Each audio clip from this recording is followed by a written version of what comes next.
ठीक है, तो अब हम लोग बिल्कुल ब्रांड न्यू टॉपिक स्टार्ट करने जा रहे हैं। ठीक है, तुम्हारे लिए नया है, लेकिन ये फिजिक्स के टाइमलाइन में या साइंस के टाइमलाइन में ये ब्रांड ओल्ड टॉपिक है। ठीक है, तो ये रे ऑप्टिक्स की थ्योरी काफी पहले की है। आ, लेकिन अभी कुछ टाइम पहले, रे ऑप्टिक्स स्टार्ट होने से पहले हम लोगों ने अभी अभी इलेक्ट्रोमैग्नेटिज्म वाला कंप्लीट जो चैप्टर है, इलेक्ट्रोमैग्नेटिज्म का जो पूरा सिलेबस है उसको कंप्लीट किया है। और फाइनली हम लोगों ने देखा है कि लाइट कुछ नहीं है, वो भी ऑसिलेटिंग इलेक्ट्रिक फील्ड और मैग्नेटिक फील्ड का कॉम्बिनेशन है। ठीक है, तो लाइट इलेक्ट्रोमैग्नेटिक वेव का एक छोटा सा पार्ट है। ठीक है, कोई भी इलेक्ट्रोमैग्नेटिक वेव है, मैक्सवेल थ्योरी से हम, ठीक है, हम लोगों को पता चलता है कि वो स्पीड ऑफ लाइट से ट्रैवल करती है। और उस इलेक्ट्रोमैग्नेटिक स्पेक्ट्रम में एक बहुत छोटा सा पोर्शन होता है, 4000 से लेकर के 7000 नैनोमीटर का। ठीक है, इसी रेंज में विजिबल लाइट एग्जिस्ट करती है। विजिबल लाइट भी बिल्कुल इलेक्ट्रोमैग्नेटिक वेव ही है, बस ये कि इसकी जो फ्रीक्वेंसी है वो 400 से 700 नैनोमीटर के बीच में है। ठीक है, जैसे ही हम 700 से थोड़ा भी आगे जाते हैं, ठीक है, तो हमारे जो सेंसरी ऑर्गन्स है आ, वो आ, वो 700 के बाद वाली जो इलेक्ट्रोमैग्नेटिक वेव है, जिसको हम इंफ्रारेड वेव्स बोलेंगे, उस उनके लिए सेंसिटिव नहीं, उनको हम डिटेक्ट नहीं कर पाते हैं। लेकिन ऐसे एनिमल्स स्पीसीज एग्जिस्ट करते हैं जो कि शायद कुछ स्नेक्स होते हैं जो कि इंफ्रारेड रीजन को भी सेंस कर पाते हैं। ठीक है, उसी तरह से उसी तरह से 400 से कम अल्ट्रा वायलेट रेज होती हैं, और कम जाते हैं तो एक्स रेज और गामा रेज, हाई फ्रीक्वेंसी लो वेवलेंथ वाली इलेक्ट्रोमैग्नेटिक वेव्स होती हैं।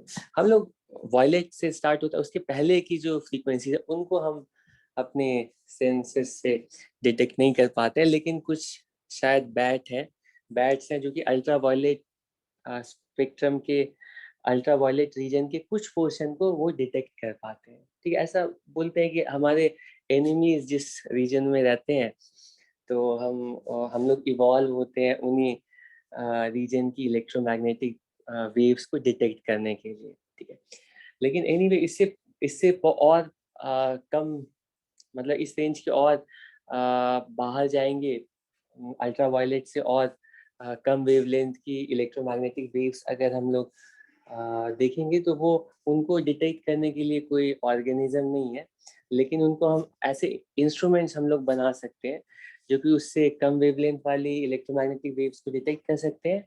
और इंफ्रारेड के बाद माइक्रोवेव रेडियो वेव्स को डिटेक्ट करने के लिए भी हम इंस्ट्रूमेंट्स बना सकते हैं। ठीक है, तो ये कोइंसिडेंस है, ये चांस है कि नेचर ने लकीली, मतलब हमें ये छोटा सा इलेक्ट्रोमैग्नेटिक वेव का एक छोटा सा पोर्शन दिया है जिसको कि हम डिटेक्ट कर सकते हैं, सेंस कर सकते हैं।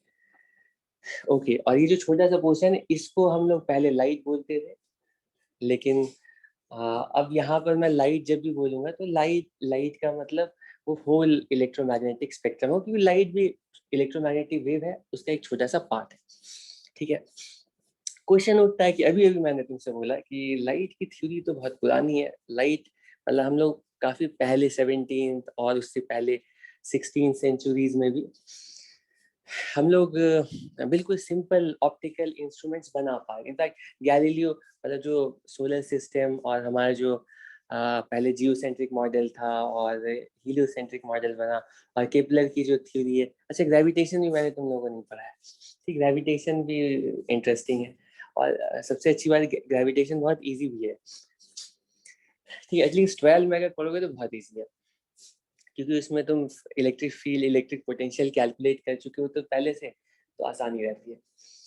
हाँ, तो मैं कह रहा था केपलर की जो ऑब्जर्वेशन थी, और फिर कॉपरनिकस और कॉपरनिकस, केपलर, गैलीलियो, इन लोगों ने जो सारे ऑब्जर्वेशंस एस्ट्रोनॉमिकल बॉडीज की मोशंस से रिलेटेड किए थे, वो सब तो ये टेलीस्कोप बना करके किए थे ना। तो उस टाइम में भी हम लोग, मतलब बहुत पहले की बात है, हम लोग ऑप्टिकल इंस्ट्रूमेंट्स लाइट की प्रॉपर्टीज को यूज करके बना पा रहे थे।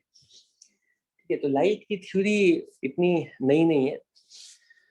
तो पहले भी हम लाइट के बिहेवियर को और लाइट की प्रॉपर्टीज को समझ पाते थे, बिहेवियर को प्रेडिक्ट कर पाते थे, ठीक है।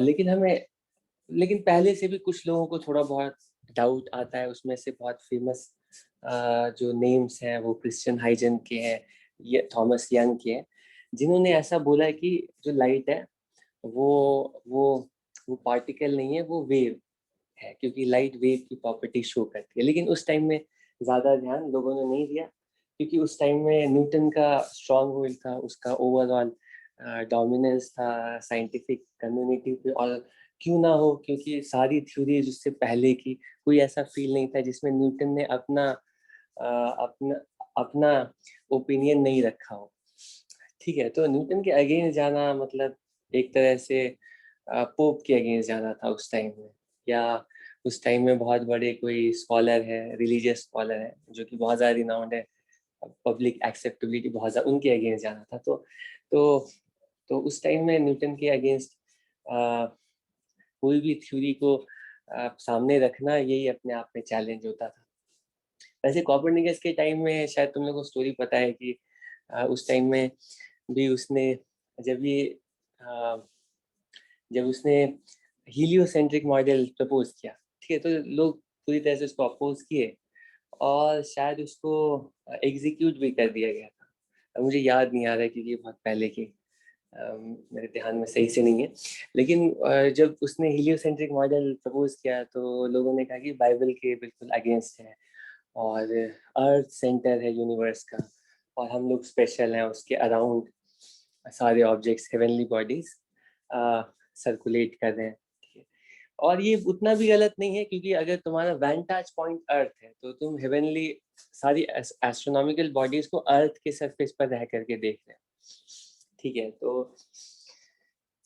तो तुम्हें ऐसा लग सकता है कि बाकी सारी बॉडीज, लेकिन उनका मोशन अगर हम लोग देखते हैं तो प्योर मतलब जैसा सेंटर के अराउंड कोई भी बॉडी सर्कुलर मोशन करने वाली बॉडी मूव करे, बिल्कुल उस तरह का नहीं है, थोड़ा सा कॉम्प्लेक्स मोशन है इसका। तो फिर हमें पता चलता है ऐसा इसलिए हमें मोशन दिख रहा है, क्योंकि अर्थ एक्चुअली सन के अराउंड रिवॉल्व कर रहा है, जैसा बाकी प्लैनेट्स रिवॉल्व कर रहे हैं, ठीक है।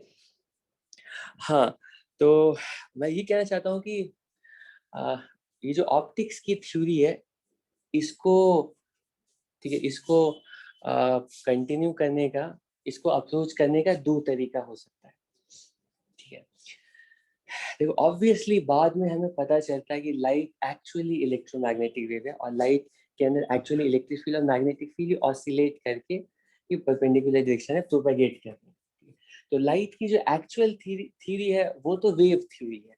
लाइट के बिहेवियर को एक्सप्लेन करने के लिए हमें वेव मॉडल ही यूज करना पड़ेगा, ठीक है। वेव थ्योरी अच्छे से हमें आती है, वेव की मैथमेटिक्स अच्छे से आती है, तो हम लाइट के किसी भी फिनोमिनन को एक्सप्लेन कर सकते हैं और लाइट के बिहेवियर को प्रेडिक्ट कर सकते हैं, ठीक है। लेकिन क्या रीजन है कि इतने पहले से लोग लाइट के फिनोमिनन को मतलब पहले से एक्सप्लेन कर पा रहे थे और बिहेवियर प्रेडिक्ट कर पा रहे थे, तभी तो रिफ्लेक्शन रिफ्रैक्शन की बेसिस पर जो सिंपल ऑप्टिकल इंस्ट्रूमेंट्स है वो डिजाइन कर पा रहे थे, ठीक है। रिफ्लेक्शन रिफ्रैक्शन की बेसिस पर सिंपल सिंपल जो इंस्ट्रूमेंट्स होते हैं वो पहले से लोग बना रहे थे, यूज कर रहे थे, ठीक। ग्लासेस हम पहले से यूज कर रहे थे, ठीक। तब नहीं यूज करना स्टार्ट किया जब जब जब मैक्सवेल ने अपनी इक्वेशन प्रूव किया कि लाइट इलेक्ट्रोमैग्नेटिक वेव है। हालांकि उसने इलेक्ट्रोमैग्नेटिक वेव की एग्जिस्टेंस प्रूव की थी, ठीक है। बाद में हम लाइट्स के ऊपर एक्सपेरिमेंट करके पता लगाते हैं कि लाइट एक्चुअली इलेक्ट्रोमैग्नेटिक वेव है। उस टाइम में भी मैक्सवेल ने और शायद मैक्सवेल ने पहले के ऑप्टिक्स के प्रिंसिपल्स की बेसिस पर बने हुए चश्मे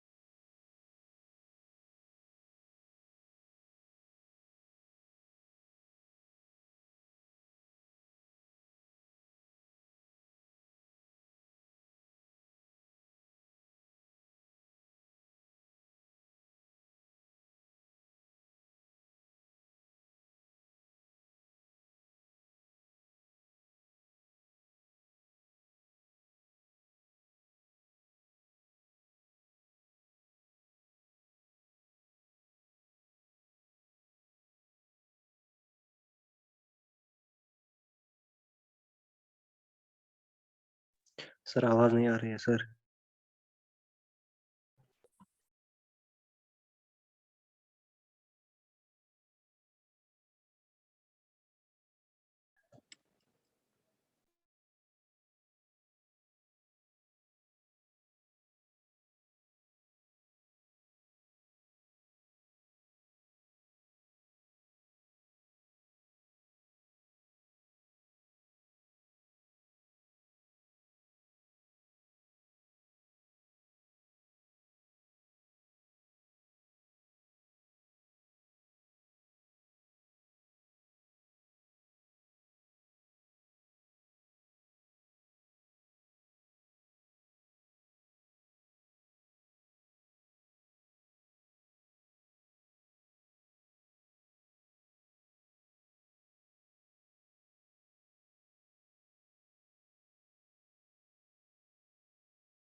आवाज आ रही है मेरी? यस सर आ रही है अभी। ठीक है, ये पता नहीं है आज के लिए नई प्रॉब्लम इसमें स्टार्ट हुई है, बीच में एग्जिट हो जाता है। ठीक है, तो कितने मिनट पहले ये डिस्कनेक्ट हुआ था? सर 3-4 मिनट पहले। ठीक है,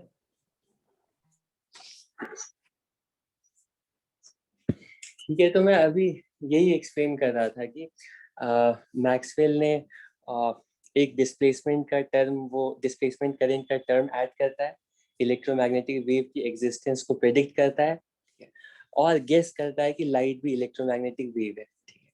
उस टाइम में भी हमारे पास टेक्नोलॉजी इंस्ट्रूमेंट्स नहीं थे कि हम लोग प्रोड्यूस कर पाए, इलेक्ट्रोमैग्नेटिक वेव को डिटेक्ट कर पाए। Henry Hertz few years later, कुछ सालों के बाद, हेनरी हर्ट्स पहली बार प्रूव करता है कि इलेक्ट्रोमैग्नेटिक वेव्स प्रोड्यूस कर सकते हैं हम, और इलेक्ट्रोमैग्नेटिक वेव्स को डिटेक्ट भी कर सकते हैं। तो एक अपना वो टेबल पे छोटा सा सेटअप बनाता है, और वो एलसी ऑसिलेटर टाइप का एक वो अरेंजमेंट होता है, और उसमें से इलेक्ट्रोमैग्नेटिक वेव एमिट होती है, और उससे बहुत दूर वो क्या करता है, ऐसे करके यहाँ पे उसका सेटअप है जहाँ से इलेक्ट्रोमैग्नेटिक वेव वो ओरिजिनेट करता है, और यहाँ से इलेक्ट्रोमैग्नेटिक वेव चल करके, ठीक है, इलेक्ट्रोमैग्नेटिक वेव चल करके इसके बीच में, ठीक है, स्पार्क प्रोड्यूस करती है। तो हम इलेक्ट्रोमैग्नेटिक वेव को डिटेक्ट कर पाते हैं पहली बार, और इस एक्सपेरिमेंट के बाद वर्ल्ड वाज नेवर सेम। इसके बाद फिर हम टेली कम्युनिकेशन की नए एज में चले जाते हैं। फिर काउंटलेस, मतलब ये कम्युनिकेशन इंजीनियर्स को मुझे लगता है उतना ज़्यादा क्रेडिट नहीं मिलता, या उनका नाम उस तरह से हम नहीं जानते जैसे जानना चाहिए, लेकिन सिर्फ इतना पता चलने के बाद कि इलेक्ट्रोमैग्नेटिक वेव एग्जिस्ट करती है, उसके बाद ह्यूज इस फील्ड में रिसर्च और काम होता है, और टेक्नोलॉजी और इंस्ट्रूमेंट्स हम लोग नए नए इवॉल्व करते जाते हैं, और उसका रिजल्ट ये है कि हम लोग इलेक्ट्रोमैग्नेटिक वेव की हेल्प से, ठीक है, मैं यहाँ पर ठीक किसी और जगह पर लेक्चर रिकॉर्ड कर रहा हूँ, और तुम लोग किसी और जगह पर लेक्चर को सीमलेसली सुन पा रहे हो, ठीक है। तो ठीक है, इससे ये पता चलता है कि लाइट की एक्चुअल थ्योरी तो वेव थ्योरी, और लाइट के बिहेवियर को एक्सप्लेन करने के लिए, प्रेडिक्ट करने के लिए हमें वेव मॉडल यूज करना पड़ेगा। वेव थ्योरी को यूज करके ही हम एक्चुअली लाइट के किसी भी लाइट का मतलब मैं अब कंप्लीट इलेक्ट्रोमैग्नेटिक वेव की बात कर रहा हूँ, लाइट से रिलेटेड किसी भी इलेक्ट्रोमैग्नेटिक फिनोमेनन को एक्सप्लेन करने के लिए कंप्लीट वेव थ्योरी यूज करनी पड़ेगी, ठीक है। लेकिन ऐसा पता चलता है कि लाइट को अप्रोच करने का दो तरीका है, ठीक है, कि या तो हम लोग कंप्लीट वेव मॉडल यूज करें, ठीक है, लेकिन जो वेव मॉडल है ना, वो काफी कॉम्प्लिकेटेड है। वेव थ्योरी, वेव की मैथमेटिक्स काफी एडवांस मैथमेटिक्स है, और वो ज्यादा टाइम कंज्यूमिंग भी है, कॉम्प्लेक्स भी है, टाइम कंज्यूमिंग भी है। लेकिन हम देखते हैं कि as long as the wavelength of electromagnetic wave is very less than the dimensions of the objects under consideration, जो वेव थ्योरी है वो सिंप्लीफाई हो जाती है बहुत ही सिंपल, वो रिड्यूस हो जाती है बहुत ही सिंपल थ्योरी में, जिसको कि हम ज्योमेट्रिक ऑप्टिक्स बोल रहे हैं। ठीक है, ज्योमेट्रिक ऑप्टिक्स का मतलब है कि light travels in straight line और angle of incidence equals angle of reflection. Geometric optics हम लोग पहले से यूज कर रहे थे, जो ज्योमेट्रिक ऑप्टिक्स हम लोग पहले से डेवलप कर चुके थे बिना जाने हुए कि लाइट एक्चुअली इलेक्ट्रोमैग्नेटिक वेव है। एक्सपेरिमेंट्स बाय एक्सपेरिमेंट्स कर करके हमें लाइट का एक सिंपल मॉडल हमने डेवलप कर लिया था, उसको यूज भी कर रहे थे सक्सेसफुली। ठीक है, लेकिन कंप्लीट पिक्चर नहीं थी। लेकिन कंप्लीट पिक्चर नहीं है तो क्या, इसका मतलब ये नहीं है कि जो थ्योरी है वो बिल्कुल यूजलेस हो। ठीक है, ये इसी तरह का है जैसा कि न्यूटोनियन मैकेनिक्स में हम बोलते हैं ना कि सरफेस पे जो ऑब्जेक्ट्स के मोशन को गवर्न करने के लिए न्यूटन्स लॉज है, न्यूटन्स लॉज को यूज करके हम ऑब्जेक्ट्स का मोशन कंप्लीटली प्रेडिक्ट कर सकते हैं, डिसाइड एक्सप्लेन कर सकते हैं, राइट। लेकिन पता चलता है कि अगर ऑब्जेक्ट्स की वेलोसिटी स्पीड ऑफ लाइट के कंपैरेबल है तो फिर ये न्यूटन्स लॉ फेल हो जाते हैं, वहां पर न्यूटन्स लॉ अप्लाई नहीं करते हैं। तो हमें बाद में पता चलता है कि जो कंप्लीट पिक्चर है वो ये न्यूटन्स लॉ नहीं है, वो जनरल थ्योरी ऑफ रिलेटिविटी, उसको यूज करके चाहे ऑब्जेक्ट फास्ट मूव करे स्लो मूव करे। कहने का मतलब है कि जैसे दो ऑब्जेक्ट्स हैं, ठीक है, मान लो ये कार है, ठीक है, ये ठीक है V1 से जा रही है, और ये बाइक है, ठीक है, ये V2 से जा रहा है। ठीक है, तो हम बोलेंगे मोटरसाइकिलिस्ट के रेस्पेक्ट में कार की जो वेलोसिटी होगी वो होगी relative velocity v1 minus v2। लेकिन मान लो ये कार जो है ना, ये कार नहीं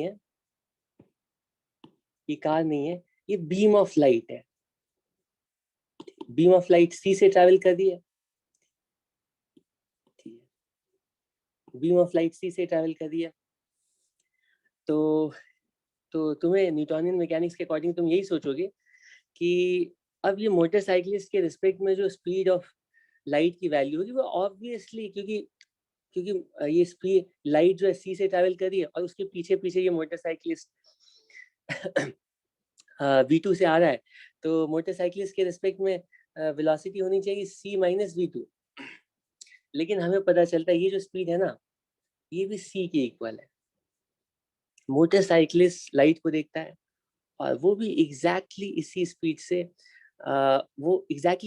से ट्रैवल करती हुई दिखती है जैसा कि ग्राउंड ऑब्जर्वर को दिखती है। और ये स्ट्रेंज है, ठीक है, ये बिल्कुल काउंटर इंट्यूटिव है। कोई भी पहली बार ये देख करके बिल्कुल कॉम्प्रिहेंड नहीं कर पाएगी यहाँ पे क्या हो रहा है। ठीक है, और ये सिंपल सा थॉट है, ठीक है, जिसको कि आइंस्टाइन अपने, ठीक है, टीनेज से लेकर के आगे के टाइम में नॉन स्टॉप, ठीक है, वो इस बारे में सोचता रहता है कि क्या होगा अगर मैं एक स्पेसशिप में हूँ और मैं लाइट के पैरेलल फ्लाई करना स्टार्ट करता हूँ। ठीक है, तो लाइट मुझे किस तरह से, क्या लाइट रुकी हुई मुझे दिख सकती है अगर मैं सी से ट्रैवल करने लगता हूँ तो, या सी के क्लोज जाता हूँ। ठीक है, तो पता चलता है कि, और उसका भी ओरिजिन पता है कहाँ से होता है, मैक्सवेल थ्योरी से होता है। रिलेटिविटी के आने के बाद बहुत सारी चीजें फिजिक्स में बदल जाती है। हर एक एरिया जो फिजिक्स, क्लासिकल फिजिक्स का था पहले, ठीक है, जिसको कि हम पहले उन चीजों को जिस तरह से समझते थे, ठीक है, रिलेटिविटी के इवेंट के बाद वो सारी चीजें बहुत हद तक मॉडिफाई हो जाती है। ठीक है, लेकिन उनमें से ये जो मैक्सवेल थ्योरी है ना, वो बिल्कुल वैसी ही रहती। वो one of the most successful theories है। मैक्सवेल इक्वेशन में कोई चेंज नहीं आता है। ठीक है, तो आइंस्टाइन क्या करता है कि स्पीड ऑफ लाइट, अगर अगर इस मोटरसाइकिलिस्ट के रिस्पेक्ट में भी लाइट की स्पीड चेंज नहीं है कर रही है, लाइट की स्पीड कभी नहीं चेंज होनी चाहिए। ठीक है, अगर लाइट की स्पीड चेंज नहीं करी तो उसका उसका रीजन ये हो सकता है, ना ही स्पेस सेम है और टाइम ना ही टाइम अब सेम है। ठीक है, तो अलग अलग ऑब्जर्वर स्पेस को और टाइम को एक ही तरह से नहीं देखता है, न्यूटन के टाइम में स्टार्टिंग से ये हमारा बिल्कुल, इसको कोई चैलेंज भी नहीं कर, चैलेंज करना तो दूर की बात, उसको डाउट भी नहीं कर सकता था पहले कि कभी स्पेस भी रिलेटिव हो सकता है, ये टाइम भी रिलेटिव हो सकती है। अगर हमने 10 सेकेंड मेजर किया है, मेजरमेंट की एरर को इग्नोर करो, मैं कह रहा हूँ कि अगर हम किसी ड्यूरेशन को 10 सेकेंड बोल रहे हैं, तो क्या दूसरे ऑब्जर्वर के लिए ड्यूरेशन 10 सेकेंड नहीं, 5 सेकेंड, ये 8 सेकेंड, 9, 11 सेकेंड हो सकता है, ठीक है, ये कोई डाउट भी नहीं कर सकता था। लेकिन थ्योरी ऑफ रिलेटिविटी आने के बाद सब कुछ अपसाइड डाउन हो जाता है और हमें पता चलता है कि टाइम टाइम नहीं है, टाइम भी रिलेटिव होती है, और जो स्पेस है वो भी वो भी एब्सोल्यूट नहीं है, वो भी अलग अलग ऑब्जर्वर के लिए अलग अलग है। ठीक है, अभी तो बहुत सारी साईफाई मूवीज में भी इसका बहुत ज्यादा यूज होता है। एक आदमी जाता है, वो बहुत ही हाई स्पीड से जाता है या बहुत हाई ग्रेविटी वाले एरिया से पास होकर के वापस आता है, ठीक है, तो उसको पता चलता है कि वो जब वापस आता है ना, तो उसकी एज, वो उसने 1 साल स्पेंड किया। जब अर्थ पे आता है तो पता चलता है उसका जो ट्विन ब्रदर है वो 60 ईयर्स उसने कंप्लीट कर दिया। तो ये बहुत फेमस ट्विन पैराडॉक्स है। ठीक है, तो अगर कोई कोई ऑब्जर्वर हाई स्पीड से ट्रैवल कर रहा है या ऑब्जर्वर हाई ग्रेविटी वाले रीजन में है, ठीक है, तो वहां पे टाइम, ठीक है, स्लो टिक करता है, और ग्रेविटी से दूर वाला जो आदमी है वहां पर टाइम फास्ट मूव करता है। तो जैसे मान लो 100 फ्लोर की ये बिल्डिंग है, ठीक है, 100 फ्लोर की बिल्डिंग है, ठीक है, यहाँ पे एक भाई मान लो ग्राउंड फ्लोर पे रहता है, एक भाई मान लो, ठीक है, टॉप फ्लोर पे रहता है, ठीक है, तो ये जो ऊपर वाला भाई है वो तो ग्रेविटी से दूर वाले रीजन में है, ठीक है, रिलेटिवली, मतलब कंपैरेटिवली कह रहा हूँ, नीचे वाले आदमी के कंपैरिजन में ऊपर वाला जो आदमी है वहां पे ग्रेविटी कम है, और नीचे वाला जो आदमी है वहां पे ग्रेविटी ज्यादा है।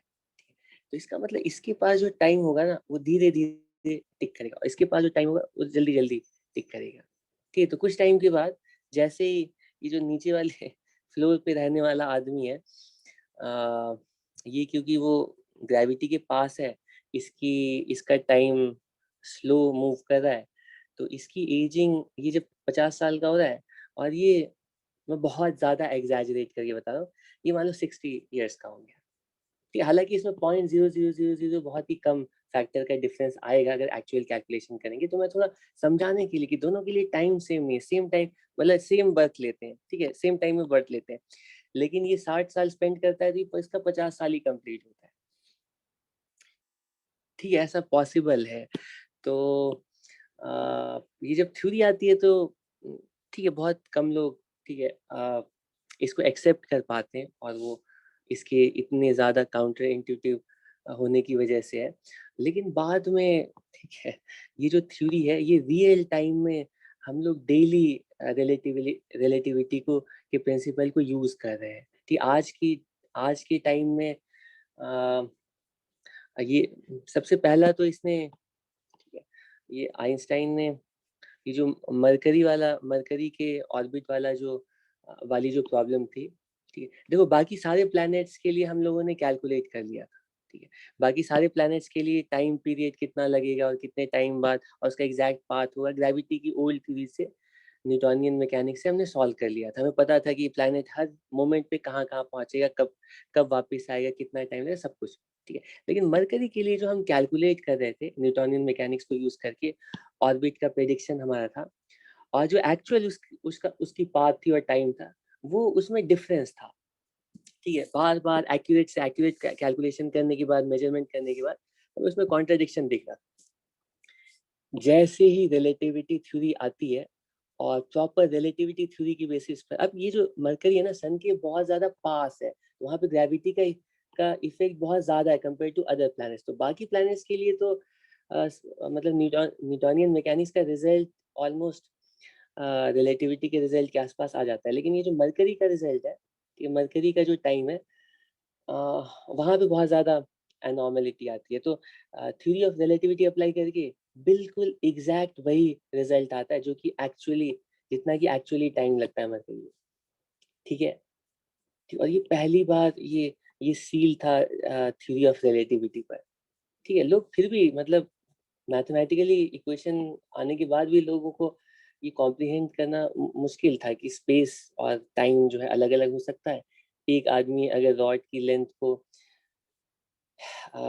एक आदमी के लिए जो रॉड की लेंथ है दूसरे आदमी के लिए रॉड की लेंथ उतनी नहीं है, ठीक है, वो थोड़ी कम है, मतलब श्रिंक कर गई है। ये टाइम जो है वो डायलेट कर गया है। टाइम जो आदमी स्पीड ऑफ लाइट के कंपैरेबल स्पीड से ट्रैवल कर रहा है उसके लिए लेंथ कॉन्ट्रैक्ट कर जाती है, उसके लिए टाइम डायलेट कर जाता है, ठीक है।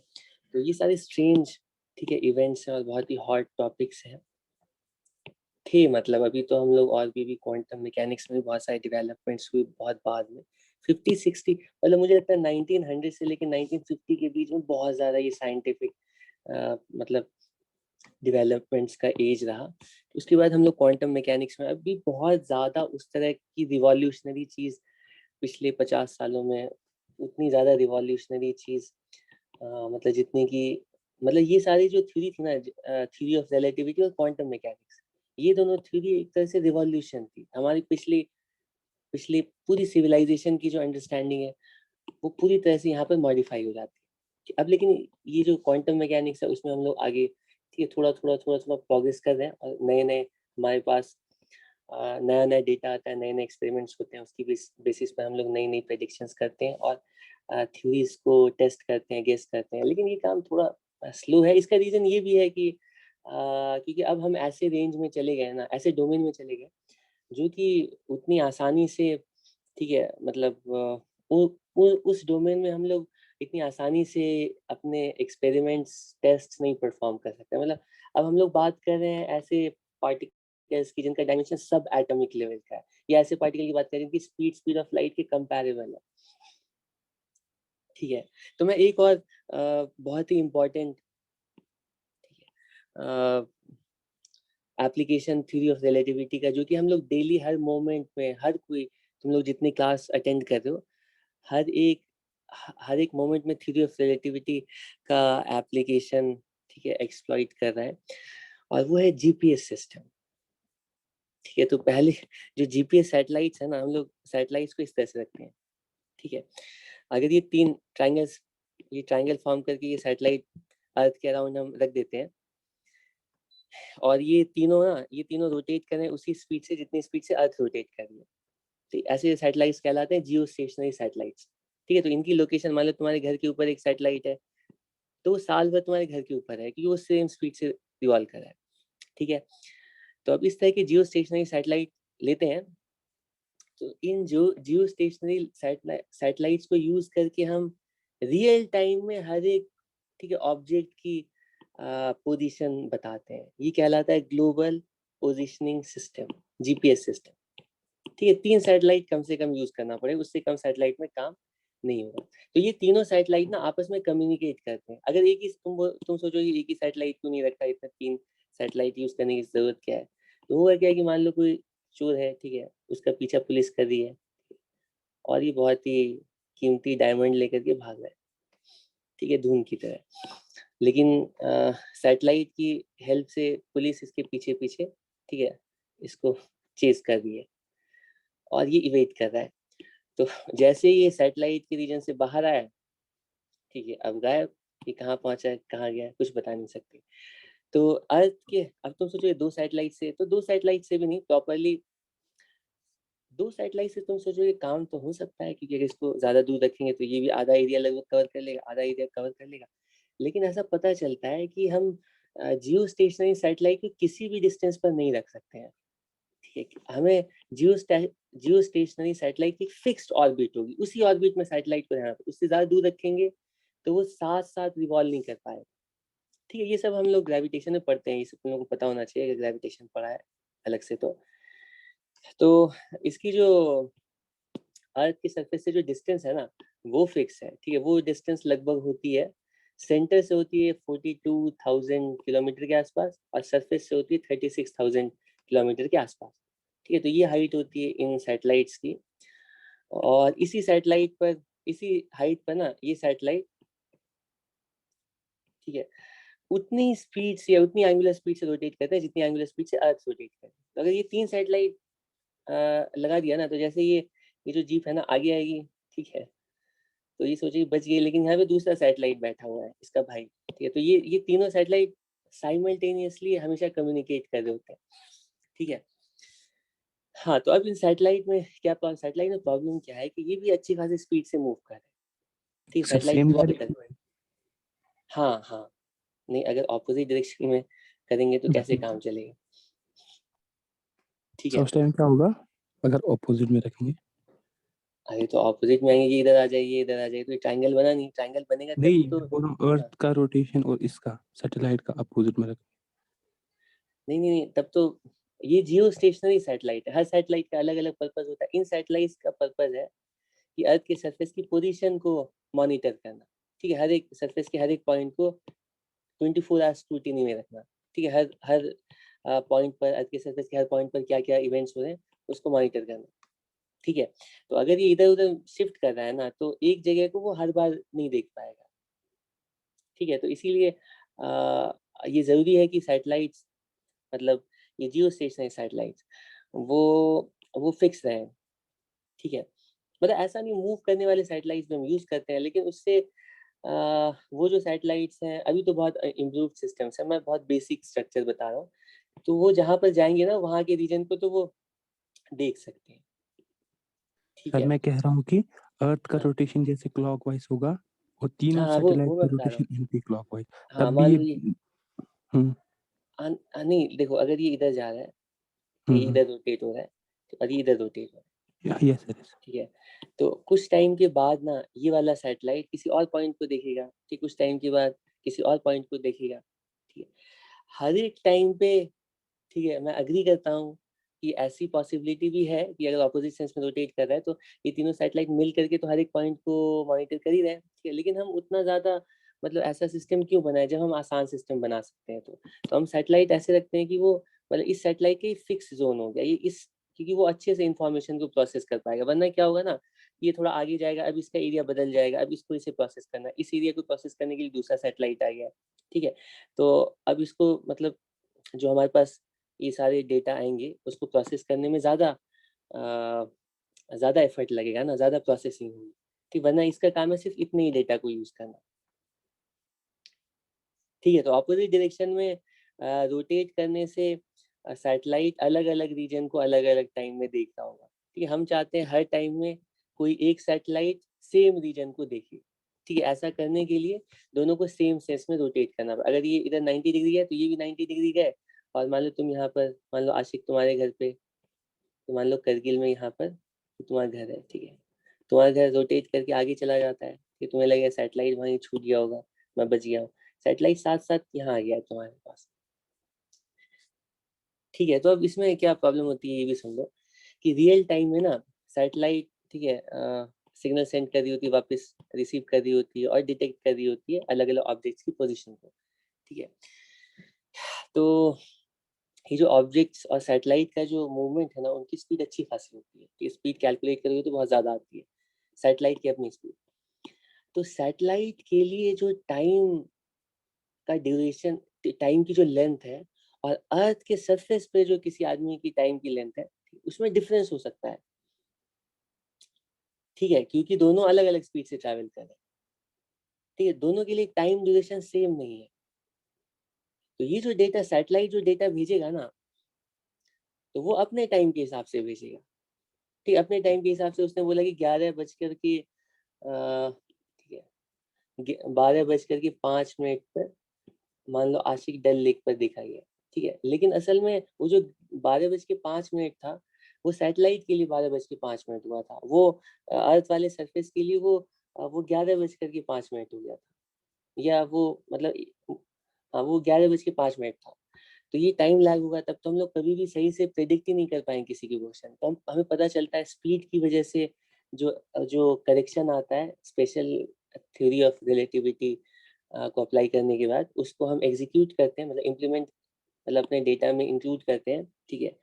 फिर करेक्शन के बाद हम सिग्नल सेंड करते हैं, अब एक्यूरेटली हम बिल्कुल सेकेंड सेकेंड तक की एक्यूरेसी, सेकेंड से भी कम, इनफैक्ट फ्रैक्शन ऑफ सेकेंड तक की एक्यूरेसी के साथ हम किसी भी ऑब्जेक्ट की पोजीशन को मेजर कर रहे होते हैं,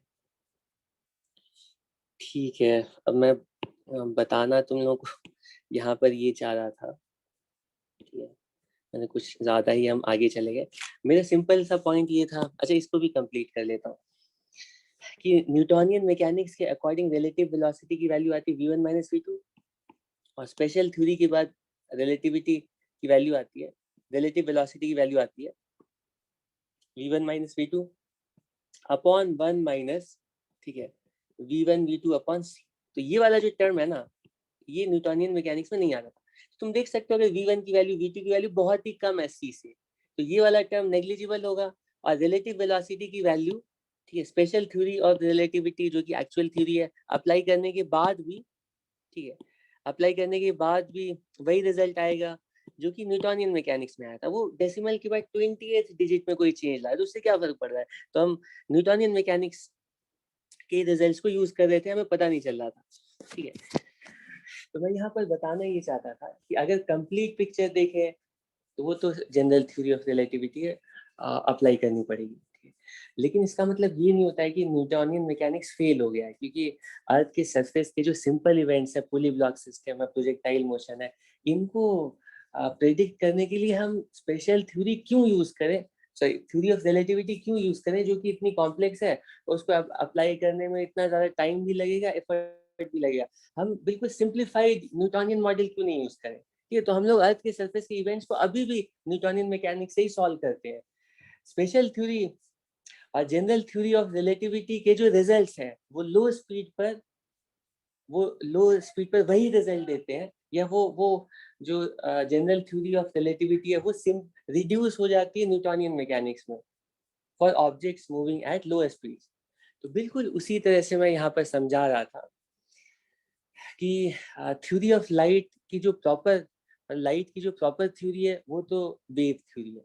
हम वेव थ्योरी अप्लाई करके ही हम लाइट की पाथ क्या होगी और लाइट कैसे बेंड करेगी, ठीक है, और लाइट कितने एंगल पर बेंड करेगी, ये सारी चीजें हम पोलराइजेशन, इंटरफेरेंस, सारी चीजें हम वेव थ्योरी से बताते हैं, ठीक है। लेकिन ऐसा पता चलता है कि अगर लाइट की wavelength dimensions of the objects, मतलब लाइट का जो बिहेवियर तुम जो भी फिनोमिनन तुम लाइट से रिलेटेड एक्सप्लेन करना चाहते हो, तुम देखोगे ना लाइट वहां पर किन ऑब्जेक्ट से, ठीक है, इंटरैक्ट कर रही है। तो वहां पे जो ऑब्जेक्ट्स हैं जिनसे लाइट इंटरैक्ट कर रही है, जिससे रिलेटेड तुम्हें फिनोमिनन को एक्सप्लेन करना है या प्रेडिक्ट करना है लाइट का बिहेवियर, तो अगर ऑब्जेक्ट का साइज लाइट के वेवलेंथ के कंपैरिजन में बहुत ज्यादा है, या ऐसा बोलते हैं ऑब्जेक्ट के साइज के कंपैरिजन में लाइट की वेवलेंथ अगर बहुत स्मॉल है, तो ऐसे केस में वेव थ्योरी रिड्यूस हो जाती है बहुत सिंपल थ्योरी में, जिसको हम ज्योमेट्रिक ऑप्टिक्स या रे ऑप्टिक्स कहते हैं। ठीक, अब तुम क्वेश्चन पूछोगे कि ऑब्जेक्ट के डायमेंशन से, मतलब वेवलेंथ अगर बहुत स्मॉल है तो बहुत स्मॉल का क्या मतलब है, ठीक है, स्मॉल तो एक रिलेटिव टर्म है, किससे स्मॉल, कितना स्मॉल। तो उसको एक एग्जांपल से, ठीक है, एक्सप्लेन करने की कोशिश करता हूँ। मान लो हम एक छोटा सा एक्सपेरिमेंट करते हैं। यहाँ पर एक कार्डबोर्ड है, ठीक है, और ठीक है यहाँ पर एक ऐसा इसका,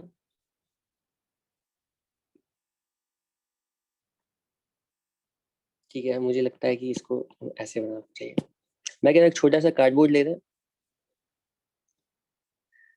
ठीक, आज तो इंट्रोडक्शन में ही ज़्यादा टाइम लगा है, ठीक है। नेक्स्ट क्लास में हम क्या करेंगे कि प्रॉपर रे ऑप्टिक्स की थ्योरी स्टार्ट करेंगे,